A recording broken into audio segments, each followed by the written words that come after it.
ফিলিস্তিনের দক্ষিণ গাজার নাসের হাসপাতালে ইসরায়েলের বিমান হামলায় ৫ জন সাংবাদিক এবং ৪ জন স্বাস্থ্যকর্মীসহ অন্তত ২০ জন নিহত হয়েছেন। এই ঘটনায় সুষ্ঠু ন্যায়বিচার হওয়া দরকার বলে জানিয়েছে জাতিসংঘ।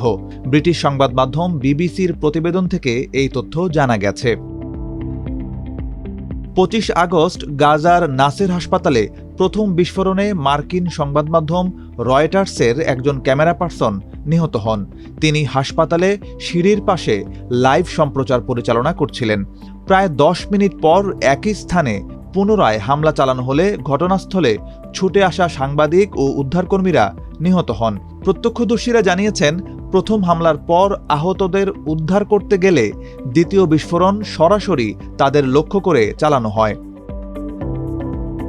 হামলার সময় নিহত সাংবাদিকরা হলেন রয়টার্সের ক্যামেরা পার্সন হুসাম আল মাসরি, এপির ফ্রিল্যান্সার মরিয়ম দাগা, আল জাজিরার মোহাম্মদ সালামা, মিডল ইস্ট আইয়ের ফ্রিল্যান্সার আহমেদ আবু আজিজ এবং ফটোগ্রাফার মুয়াজ আবু তাহা।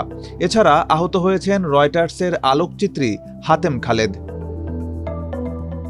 ২৬ আগস্ট জেনেভায় সাংবাদিকদের সাথে কথা বলেন জাতিসংঘ মানবাধিকার দপ্তরের মুখপাত্র থামিম আল খিতান। তিনি বলেন, সাংবাদিকরা হলেন সারা বিশ্বের চোখ ও কান।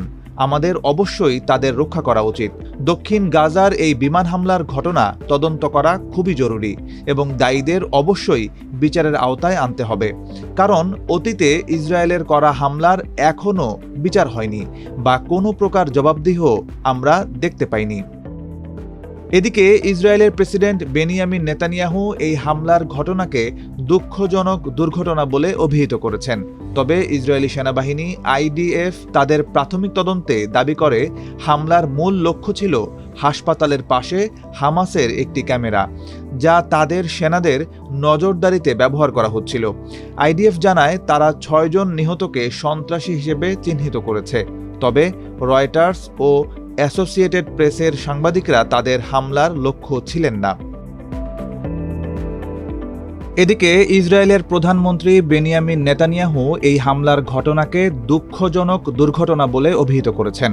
বর্তমানে গাজায় মৃতের সংখ্যা দাঁড়িয়েছে ৬২,৮১৯ জনে।